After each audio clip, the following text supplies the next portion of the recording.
Welcome, everybody, to the Zion Experience. I'm Jim Shaw. I forget Jordan. Jordan Frank, the other co-host, is on. I'm here. You know, we really don't prepare for this. You know, we're better off the cuff. That's about all you're going to get. Yeah, that's what I got. I have ham and cheese loaf in the refrigerator for days like today. With that, let's get back into it. Let's get in our groove.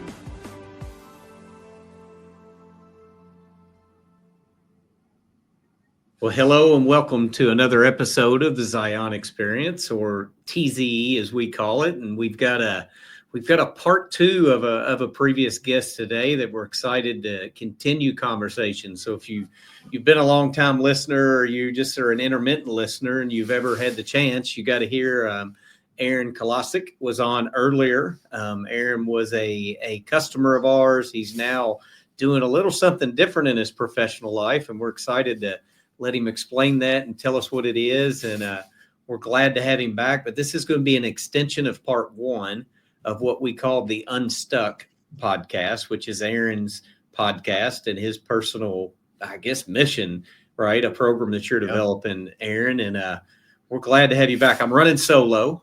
I invited Amelia. She turned me down for the third or fourth time. Jordan's next door doing some sales meeting stuff, and I'm in our Covington office. I'm out of my normal area for anybody that watches the video, or you watch this on video. And but we're glad to have you here, Aron, and glad to have you back. I'll do a proper bio here in just a second. I'm going to abbreviate it a little bit, but welcome back. Thanks for joining us again.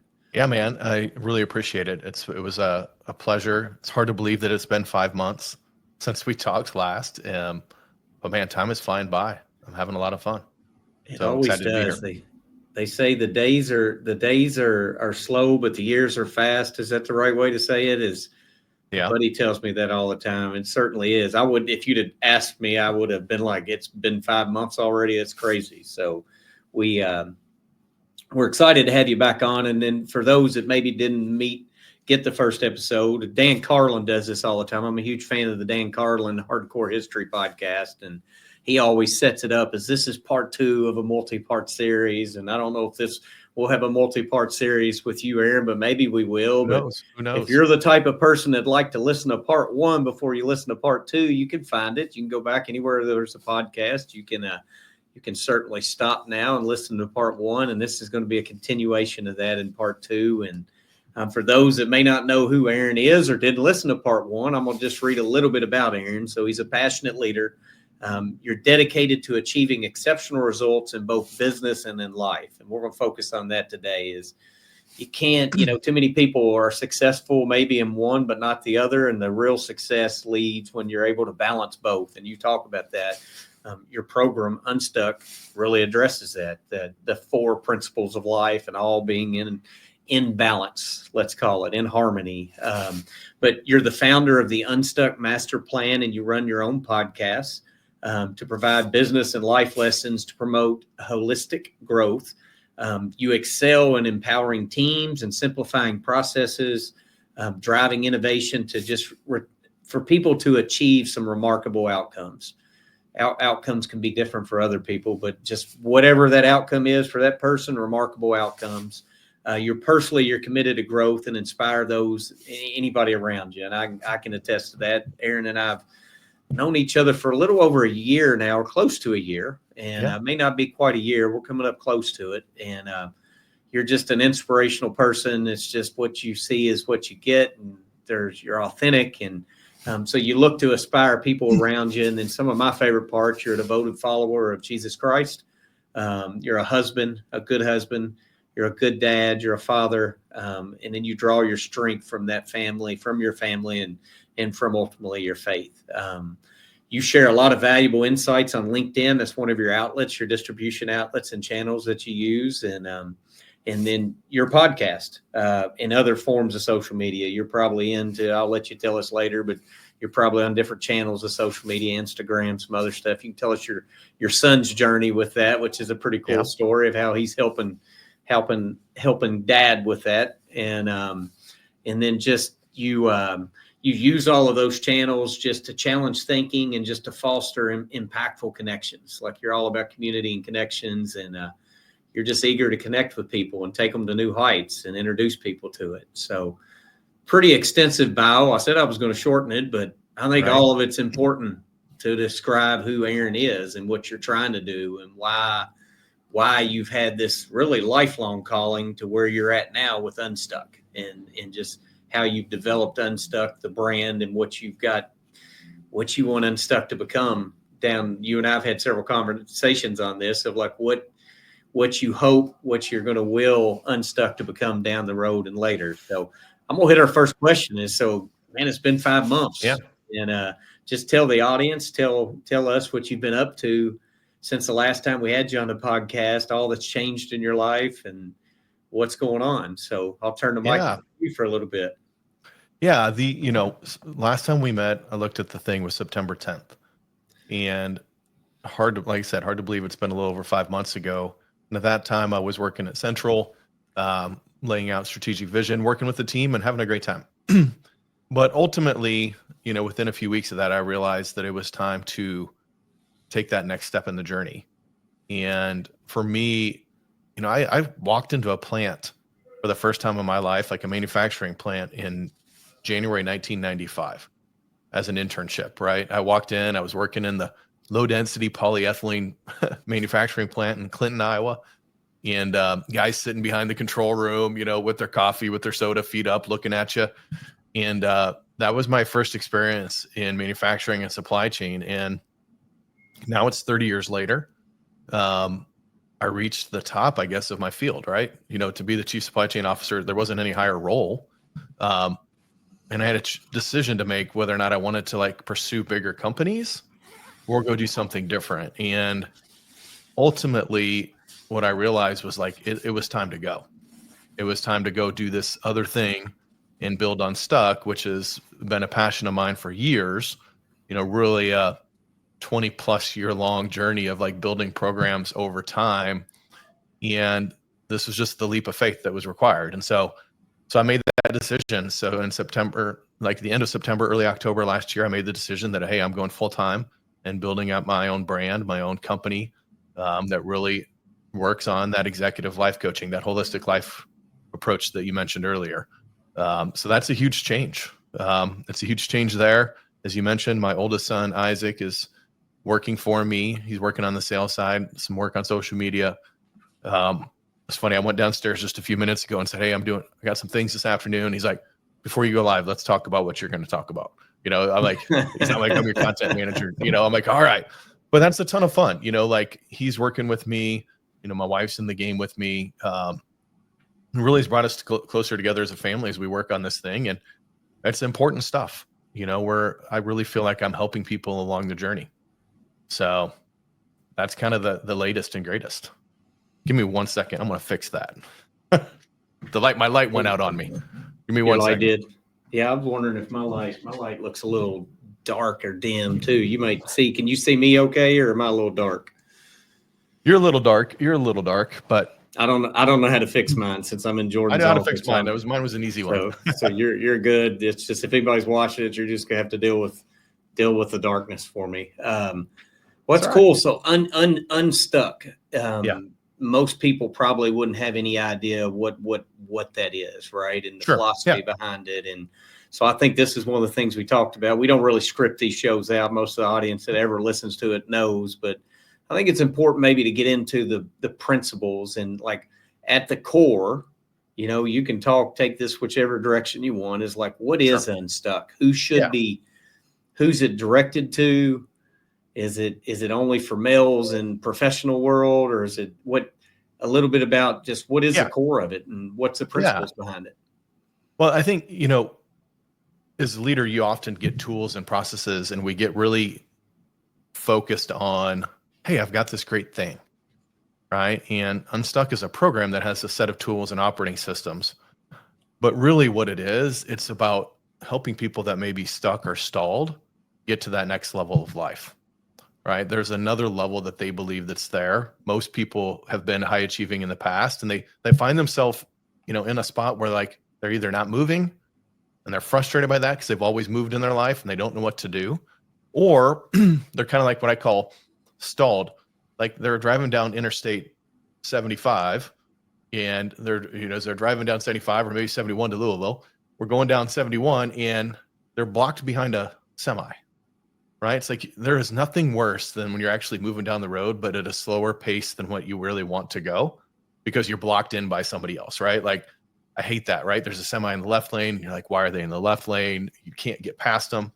And so a lot of times, people are in that spot and they're stuck. And so really unstuck is the opposite of that. It's like, well, how do we get and stay unstuck? How do we create an operating system for our lives that allows us to continuously challenge and measure where we're at? And so that's how I created it, the name Unstuck, because for 20 years I've been putting together these operating systems and tools in a framework of principles, which I'll share in a second, that really enable us to like move to that next level. And what I found was that once you take somebody through that process, this isn't a one-time thing, Jim, right? Like it's like this is a ongoing life system that we're trying to create, just like we have at work, right? I know you guys use an operating system, right? At Zion. Right. And that's the same thing that we're looking to do here with Unstuck, is putting an operating system in your life to look at it holistically. If I think about like the principles and who it's for, well, the principles are for everybody. So that's why I share it on my podcast. I mean, last time I had done 20 episodes and I was like, wow, 20 episodes. Well, today I just produced number 43. But I share that on my podcast because I want anybody to be able to have access to these tools. It is part of my passion, is just to help, spark curiosity. Like what if is big, right? I mean, most of us do things that we never even thought of, except for that moment when you thought, what if, right? When you guys started the company, what if, and there was a lot of these things where we're like, well, what if we could do that? And I want to spark that in the podcast. Like you said, I produce material on LinkedIn, Facebook, and Instagram to share my life, to say, hey, I'm just a real guy. Just living life, working hard, and not perfect. I mean, gosh, we're not perfect, and I've told you many stories of like, hey man, like this is a game that if you strive for perfection, you're always going to be disappointed. We just got to strive for progress. And so it's really for everybody in that space. As I get started on the business model, though, really the business model is small groups that I take people through. And right now I'm doing men only in the small groups, just because the dynamic I've found in the marketplace is that there are more groups for women than there are for men. And when we intermingle men and women in that space, typically the men will clam up, right? They're not going to share what's really going on in their marriage, in their relationships, in their physical health. They'll just kind of be quiet. And I really need them to be able to open up. Over the course of time, I hope to be able to expand that out, figure out what the next steps is with workshops and different things, perhaps in different avenues. But I also do one-to-one coaching for, higher ticket folks, people that are in the game a little bit longer. And perhaps they're stuck in a different way. Like they got to the top, but I was just talking to a friend yesterday that said he had interviewed 2 chief supply chain officers from a very, very large company, had talked to him. They said the biggest thing they regretted was that they had to make sacrifices for the family. And to get that family back, or to get your relationship with God back, or to get your physical health back, is harder when you're in your 50s, in your 40s and 50s, right? It's not as easy as it was in your 20s or 30s. And sometimes you're going to have to take a different approach to get that back, to get it to a spot where you're happy with it. And so I do work with them, and that's man or woman. It doesn't really matter to me, because the program really works for everyone. It's just a matter of how do we got to get this thing built over the course of 2 or 3 years. So that's really kind of the who and the how I go about it. The conversation we had on the principles are pretty deep, right? There's 6 of them. And when I go through them, a lot of them are intuitive, but yet they really make you think, right? And the first one is living by a code, telling the truth. And there is this piece where we often tell ourselves stories about like, well, it's really not that bad, or we don't kind of tell you the whole truth, right? It's like, I don't tell you everything, that's going on, and we're not really honest with ourselves. And that's really where everything begins, because if you're trying to take a journey somewhere from one location to the next, you better be honest with where you're really at. If you're not in Covington right now and you're really somewhere else, it's going to make your trip a little bit different. If you're, hey, I'm in Covington. Well, I'm assuming you can be here and you could be at my house in 75 minutes from Covington, and then it's 5 hours to get here because you really weren't in Covington. You're in Covington, Georgia, and that's more like a 9-hour trip. So like that honesty, I think is really important in the game. And that's principle number one. I know you've had a little conversations with me about that. So what are your thoughts on that one?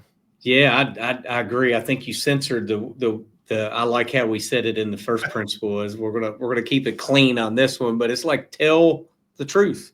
Tell the like how truth. often, Yep. that's right. And it's having gone through this or be partial of the way through with this, Aaron, is I'm like, I think people have trouble looking in the mirror sometimes. I really do. I think you'll find humans that, like, when you're attracted to people that are like really self-aware, Yes. that are able to do that. They're okay being vulnerable. They're okay, but it centers around the fact that they're not living something different than what is their truth.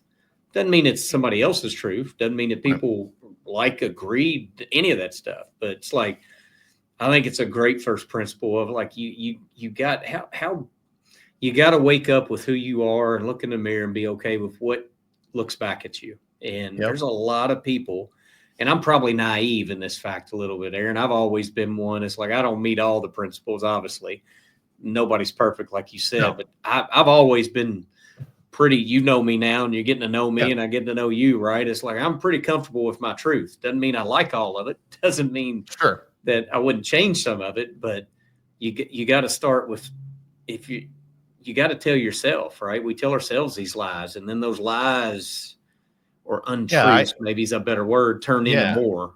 And I remember most of life's issues come through there, right? Yeah. I remember thinking kind of like you, like, I'm like, well, I don't lie. I started thinking through this conversation, and I'm like, I tell the truth all the time. Like I actually was part of like my identity, if you will. Was a guy that's just like very honest, very transparent, caring, but it's those ones that I didn't tell that I thought in my head about myself. Like that's where I wasn't being honest with myself. Right. Or I sometimes portray an image that, I'm a pretty fit guy, and I built that over this series of years, but there's periods of time in my life where I'm not active like I should be doing, but I still pretend like I am. Right. I still play that identity, big guy that's fit and active, and it's like, well, if I'm not doing it, it's still part of my identity. So I just keep doing it. I'm not actively saying that I'm like doing these things, but I'm letting the world believe that that's the case. Right. It's like, and we kind of get that way sometimes, right? You just kind of drift, it's like, well, my wife and I talk all the time. My wife and I go out on dates all the time. Well, when's the last time you actually went on a date? 3 months ago. Then that's kind of a lie. Didn't intend it to be. Because in your mind, you're still living in the past, the way things were, but not the way things are right now. And that is a subtle one that we do. It's not intentional. It's not like, again, you're not considering yourself as a liar, but it's like, well, oh, yeah, there's a lot of things that I think as we start to expose and we have conversations with people in the groups that they're like, oh, didn't even consider that, that you were saying, and so I think it's important. Right. And you touched on the second one, which I call the law of the weakest link. It's this conversation about we are not one-dimensional beings. And oftentimes we view success as two-dimensional, right? Meaning you got two of the four things. You've either got wealth and body. Like that's oftentimes what we see on Instagram, right? It's like wealth and body images, like people are, but their family's horrible, their spiritual connection's horrible, or you've got somebody that's super religious, but they've got no finances because they're not living in harmony, right? And so we've got to figure out a way to create that harmony, and that's really in 2001, I first took that life assessment that I would encourage anybody listening to go take at unstuckmasterplan.com. That changed my life because they asked me where I was at on a scale of 1 to 10 in my physical health, in my relationship health, in my career health, and in my spiritual health. And at that time, I was a 2 out of 10 on spiritual health. It wasn't part of my life, and I had never even considered that increasing my spiritual health would actually increase my career. And it did. I mean, of course, through the 20 years, right? And so that is where I'm super passionate about people looking at where they're at in all areas of life. And you can only do that if you're radically honest, right? Like if you just say, no, yeah, I'm good. That's the classic example. But yeah, that's a critical one. And the one part, there's a verse in the Bible that talks about, one part can't be like we're part of a whole. And like, that's the reality. Don't tell me that if your wife, if you're in a fight with your wife, or you're worried about your son or your daughter doing something, that it doesn't affect your work, or that it doesn't affect your physical health. It does. Like, these things matter. And typically we only ask the questions, or we feel for people when something's already been burnt, right? It's like, hey, take the time you need, Jimmy, after, you find out that you and your wife are going through divorce. It's like, well, why didn't we encourage that conversation ahead of time to say, wait, well, where are you at right now? Well, I'm actually a 5 out on a scale of 1 to 10. And you should put in some time on that, So it's just, I think that's why it's a big principle. And and I see people, they have those aha moments where you're like, oh, yeah, you're right. Right. I think you drew it up as a chain of just things that might go out. So people are hearing a lot of the weakest link. Yep. Right. And it's, so think of a chain link, and I think what you called them, for me, there resonates with me, is you got your body, which is obviously your physical body, what are you feeding, how physical, your workout. You got your balance, which is your home life, right? Yep. What's your balance with your kids, your family, your people that you care the most about. Your being is more of the spiritual aspect of it. And then you mix in the business and right. So all of those being in harmony, I think is a good word. Of none will always be in perfect sync, but you can't say you're strong on 2 and then you you said it perfectly, right? You can be the most religious person, most spiritual person, have the best family life, but if you don't have any money and you're broke, or you don't have a business that is supplying your family's needs or your needs, well, then you're not really in perfect harmony. You can have all the money in the world, and how many times do you see this, and don't have a relationship with your kids? Desire, and there's a lot of things money can't buy. And, you might not have any relationship with God. You might not have any spiritual being. So I think though, that telling the truth, and then just the law of the weakest link, I mean, the body being balanced in business is, you said it. It's like, it's simple. As a human, it's really easy to write those down and then do it. Right. But your assessment, which I want to call that again, and we'll have in the show notes, we'll figure out a way to get this out, Aaron, because I think that's where people can most get connected with you, which is what I'm hoping somebody that's listening to this listens to it and says, I need to go take it. Too often as a man, you're not vulnerable enough to go take it and be honest with it and be, principle number 1, take it and see where you really are. Doesn't mean you have to act on it, but at least knowing and being honest is a point of, now you have that information and you can act on it. So you're unstuck. It's a master assessment, right? You just redid it. Yeah. The website is unstuckmasterplan.com. Yep. Okay. Yeah. And it's free. People can go out, they can take it. It's a quick survey. It takes 5 minutes, maybe. Yeah. There's 8 questions, right? Yeah. So it's 8 questions on each of these different areas of your life. And you're going to rate yourself on a scale of 1 to 12. And it's going to give you some areas to say, this is what a 1, 2, or 3 looks like. This is what a 4, 5, and 6 looks like. This is so that you have something to measure it against. I think this concept of like measuring like what your life really looks like is super important. We do it at work all the time. Absolutely. Right? We look at, what's your backlog, what's your, orders, what's your, revenue target numbers, what are, what is going on in the business.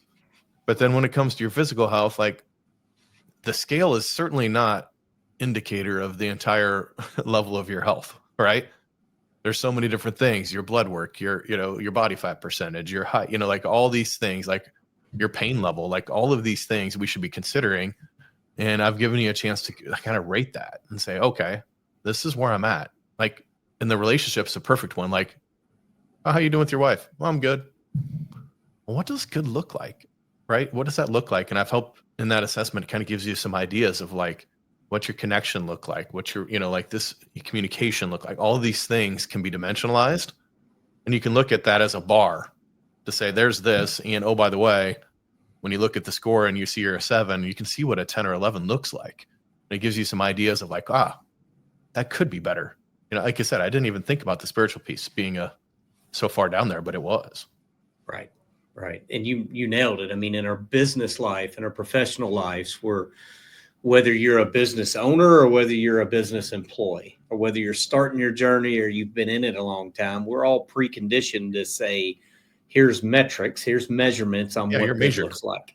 Right. Yeah. But we don't ever take that back. We talked about this on the first episode. It's like, how much of our time do we devote building something that's really, is it something for our family? Is it something that God's going to be proud of? Is it dollars and cents on a computer and on a piece of paper for a shareholder return? I'm not saying those are not important things. No, yeah, but too often we give most of our energy to that and most of our time to that instead of building some of our greatest gifts, which is our children or our marriage or our extended family or our significant others, whatever you want to fill in the blank with. So yeah, that hit me. I remember that from the first episode. It's like, how much time we spend on doing that. I've never sat down with my kids and said, what's the purpose of the Shaw family? Like, what's our purpose? I spent 6 months plus doing it for Zion, and we put it on a piece of paper and we've shared it and talked to the world about it. But I don't know that I ever did it with the things that are most important to me. Or some of the most important things. It's natural because we're driven people. And when you think about it, like starting in grade school or high school, you're starting to get measured, right? You're getting, your grade point average becomes a thing, right? You're measured. Your SAT or your ACT score gets measured. And all of a sudden you get stacked up against others. The reality is we don't have to compete against each other, right? Like there's plenty enough rewards in this world for all of us. We just need to be looking at what's important to us. And are we winning in those areas? And the fact is you're going to spend 40, 50, 60 hours a week working on something that provides for your family. Like that is a reality, or you're preventing that time, like maybe you're a stay-at-home mom, like my wife has been like through the years, like you're spending that time and it's an important job. But the rest of that time, there's still the rest of the time, even if you did sleep 8 hours a week, 8 hours a night, like that's 56 hours plus the 60, right? You still have a good 50 hours left to go. So like, what are you doing with that time? And it can't be just about things that you enjoy.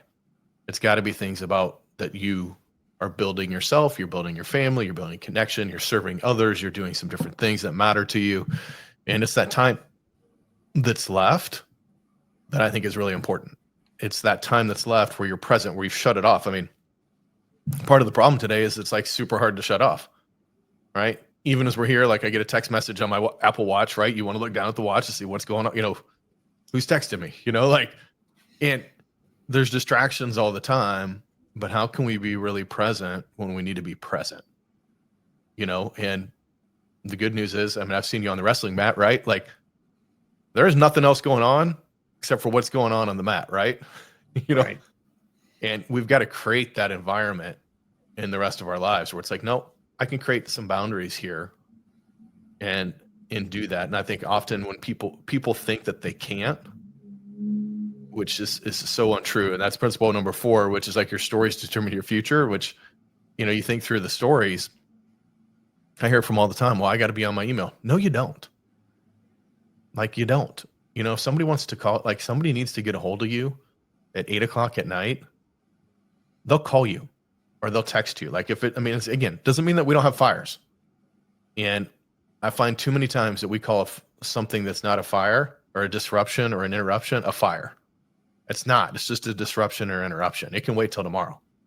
And in fact, you'll probably be better off tomorrow because you're not tired and worn down and you're refreshed. But man, we've got to be able to shut that noise off from time to time so that you can be better in the 40, 50, 60 hours, right? That's just this piece of, when you spend the time with your family, it can refuel you rather than just kind of half plugged in, right? It's like you're not plugged in at all. And so you're not getting a full charge ever. And I think that's the struggle at times. Yeah, for sure. And I think you're going to probably get this in the principle. I mean, one of the two things I wanted to get out before I forget about them is what, know you're good. What's good for you. So this is a concept that came out to me the last couple weeks. We've been in the business world and at home, right? You've always got two you're juggling, but it's like, what's your good? That doesn't have to be somebody else's good. That's right. Right. Is knowing what that is. And then if you're not lying to yourself, like your good doesn't have to be what you think you see good is. Your good can be, you can be very intentional about it, right? One of the things you say is get raw and relevant and be intentional about it. But your good and my good are two different things, Aaron, and that's okay. Yeah, I think absolutely. I think the world tells us differently. We see, we get, the best example I can think of is young ladies thinking what a young lady should look like with the pictures and the models and all. But what's good? Like what your good is it can be okay. It's like your good may be sitting at home and having a family meal. Your good can be one vacation a year. Somebody else's good can be, I want to go globetrotting for a year. But you got to know you're good and you got to be okay with it. And it's to your point, like, and that's part of what we try to uncover in Unstuck is where the stories are somebody else's stories versus your story. Right. And, never would I portray like what I try to do as like, that's what's best for everyone. Now there's some habits, that I think are super helpful. And now how you approach those habits, how you adapt those habits are good for you. But when you think about what's good or what's great, like that needs to be what you define it as, right. And I'll give you some roadmaps, but like at the end of the day, like you've got to look in the mirror, like you said earlier. Like I always say there's two things. Like when I go to bed at night, I need to look at the mirror and say, did I do what I said I was going to do? And I look upstairs too and ask him the same question. Say, did I do a good job today? If those two people, the man upstairs and the man in the mirror can say yes, then that's good. Like that's what it's got to be, because that's where it comes first. It can't be somebody else's definition of that. It's got to be mine. Right. One of my hopes on this too, Aaron, is like, this is part 2, part 1. I think there's a calling out there that, again, I'm just a person that believes like one person's going to hear this and it's going to do, it may be me, maybe something you hear today that goes passed on, right? It might be Amelia, something that she's passing on, but somebody's going to listen to this and it's going to start their journey to say, don't wait. You're not alone. Like that's another one of your principles, right? You are not alone in the struggles that we all have. They're different levels, they're different severities, they're different urgency of it. But too often we wait until our back's against the wall. Too often we wait until we think there's no other channel out. And so my hope out of this is somebody hears this and they're being like, man, who needs something like this? If you'd have told me in my 20s, you need a life coach and you need it for this reason, or you need to take this, it's like, we're raised kind of as men, at least, to be like, who needs that? But you're not alone. Don't wait till it's too late. There's resources. It may not be Aaron's resources. It may just be, this may start you down a journey of, you look at unstuckmasterplan.com and you take it, and then it opens up some other door to you that I think some of that stuff's preordained, and that don't wait till it's too late. If you know you're struggling in your body, you're struggling in your relationships or your balance, or you're struggling spiritually with your being, or maybe work's just not, you're just there and you think you have to be there. It's like, don't wait. Like too often we wait to we're paralyzed by the unknown. We're paralyzed by the change, or we're paralyzed by the fear of it. So again, my hope is this is just an introduction, right? It's part 2 introduction, but that's, I think, what you offer more than anything. It's not a get rich scheme. It's not you're looking to help people, and I think you're going to be blessed in how you inspire and help other people. But what would you add on to that? So it's like you're not alone, right? Yeah, I think part of the story there is that we don't think we deserve to be happy. It kind of goes hand in hand, right? Is because I'm just going to grin and bear it. I will get through this, and I'll just grind it out. Like this, just grind it out stuff. Like if I could stop that, that's the number one story that I think holds people back. It's like, no, you deserve to be happy. And the reason why you don't reach out for help is because you don't think that you deserve to be happy. And there is a reality that every elite performer that there ever has been, we joked before we got on here about Michael Jordan and, Kobe and LeBron James. Each one of them had specific coaches.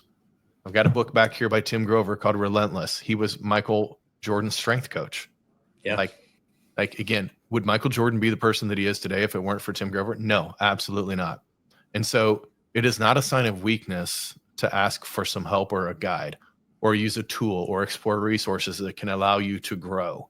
Like the only thing that's certain is that if you're not growing, you're dying.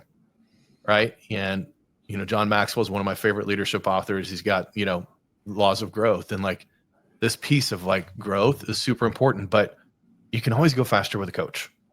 You can always go faster because there are things that I've seen as a mentor, as a big brother, as a friend, as a father, as a husband, and all the roles that I've played over the last 49 years that I can give you some shortcuts, like don't mess up Valentine's Day. I've done that many, many times. I did not do that this year. So like, these are things that, we can help people with to go faster. And so my point would be is like, if you think that you don't deserve it or that you don't think that, or you need to do it by yourself, like let's crash those stories and let's get some help and let's move faster. Because at the end of the day, it's those who wanted to go but never went who are the most regretful. And not at one time is it somebody that says, hey, I asked for help and I made it to the mountain. And you're like, well, I'm super frustrated that I asked for help. Right? That doesn't happen.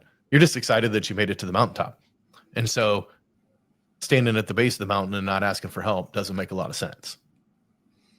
It's a good analogy. We're somehow we've said it's been 5 months, so somehow we've been talking for almost 40 minutes straight. I got my customary chat from Amelia. I got the we're at the mark, so she gave us 10 minutes, Aaron. I think the other thing that I'd like in a quick summarized version of two things left. One is just talk about some boundaries, maybe how this concept of setting boundaries at work and personal, maybe talk about it for a quick second. And then second of just somebody out there is listening that says, I want to do this. I want to take the next step. Like, how can they best get in touch with you? Sure. How would you recommend them take that journey? And then we'll wrap up with a fun question, and then that'll be it. So two more questions, quick questions for you. All right. So the first one I think is, I would just simply say to schedule your vacation and your downtimes.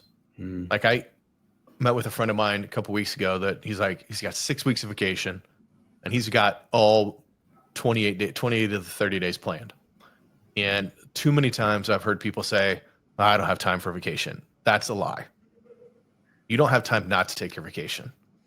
Like we all need to recharge and reset, right? Like that is the reality. And so like planning your vacation, or even if it's just a 3-day weekend getaway with your wife, or 3-day weekend with the kids, or even just 2 days. I mean, come on. I mean, even a 4-hour trip into the mountains where you just go for a walk on a Saturday, Jim. I mean, that can refresh you like nothing else, but you better be intentional about those rhythms of resetting. So that's my number one for boundaries. Cause I just feel like that's one where in 30 years in the business, like I've watched people just say it's a badge, almost like a badge. Like I didn't take my vacation last year. I've got 67 days of carryover. I'm like that you're actually limiting yourself, in that space. I'd go so far as say it's dumb. Just it is dumb. I mean, it is dumb, right? It's like, don't do that. So that's number one. If you want to like put those balances, because those are created breaks. Yeah. Number two, how do they get a hold of me? The piece for me is I could take the assessment. Like I can't tell you it's the simplest, easiest thing. But I'm also on Facebook, Instagram, and LinkedIn. It's at Aron Kolosik. I'm the only one in the world. So like, you'll find me if you Google me, like it's a unique name. So like with Aron, it's like I'm the only one, and there's not very many Kolosiks. So it's super easy to go out there, reach me, send me a direct message, follow me on all those platforms, because I try to share as much as I can. Because I think I can help people go faster in coaching, which is true. Like when they're in the program, we'll go faster. There's still a lot of great stuff that I try to provide for free, because I don't like, this mission is not about making billions of dollars here on this at the sake of like giving you something that I don't think you need. Like, I just want you to get there faster if we work together. Right. So that's really what it's about. And you do offer, so I mean, you've got one-on-one coaching if someone's looking for that. It's probably a higher level. You've got a different clientele. You've got it's at 8 weeks. You've got an 8-week master class of Unstuck, right? So if somebody's interested in that, it's something I would highly encourage you to reach out and think about. And I'm sure there's going to be evolving products that come out as well. There'll be workshops and weekend things over time, as we grow. But those two are the critical, programs. But again, I'll have master classes on LinkedIn or different things from time to time. And I share most of the principles in the podcast, right? On Apple iTunes or Spotify at Unstuck, Break the Mold and Become Unstoppable. So again, I'm not the what I'm not chintzy with. Like, I'll share the what with anybody. Right. But you want to tailor it and go faster, that's when you need the coach, right? Like, the tools are there. Like, somehow I did it. I pulled together the tools. It just took me 20 something years. I would like to help people not take 20 something years, right? To get there. Right. Well, anybody can go buy a hammer and some nails, but that doesn't make you a carpenter, right? Correct. So I can tell you about it.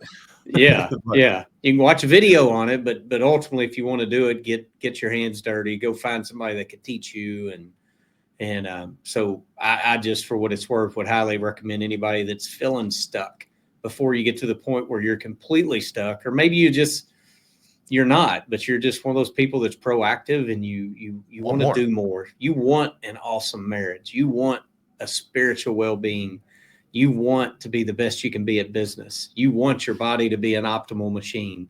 Like, this program can help you with that. And so I just would encourage, we'll have in the show notes. And again, anybody can reach out. If you can't find somebody in today's world, then you're not looking, you're not trying. So there's an easy way to do it. LinkedIn, Facebook, Instagram, send a message. I know you'll respond. I like how you say you give away a lot of the what, because you really do. It's not that the tools, there's no magic in the tools. It's the application of it and how you turn it into your why and what's your purpose for them. And I think that's some powerful stuff for it. Are there any tools you want to throw out in the world that, I know going through the class, there's a couple apps and a couple different things, or you want to throw one nugget out to the audience of what's an app maybe that's worked for you that somebody should just try? You'll know the one I say first. I think the first one, which I know you like, is the Day One app. I think journaling your days is one of the most therapeutic things that we can do. And so for the last probably 7 or 8 years, I've been journaling, and I just take 5 minutes and I type in what happened yesterday, and I've shared that for a long time. And what you'll find is, as you do it for long enough, you're either no longer having the same problems, or you're having the same problems, and you're going to realize that you need to tackle those problems, right? Because that's the problem if you see it for 3 or 4 years in a row. It's like, okay, I need to tackle this. But that's called Day One. It's a great app. I think it's really helpful. And I really think it, with some of my one-on-one clients as well, like, they really enjoy that, because you can put pictures in there. You can do lots of things just to store your memories. And it's just for you. It's not for the world to go see. It's your stories. Right. And it's available on any iOS or Android platform. And it's even available on desktop. You can download a desktop version of it. So Day One app is one thing. If you're there, and it's not unmanly. You're not too cool to do it. I'm on day 20, never journaled in my life. I've always kind of archived, but I've never wrote it down. And I just would say, we'll look back, and hopefully I can say in 6-7 years, I've been doing it and stayed disciplined and consistent to it. But that's one I would recommend as well. So let's end with a fun question before Amelia sends me another Jimmy, you're done now. I'm going to hit the end of the recording button.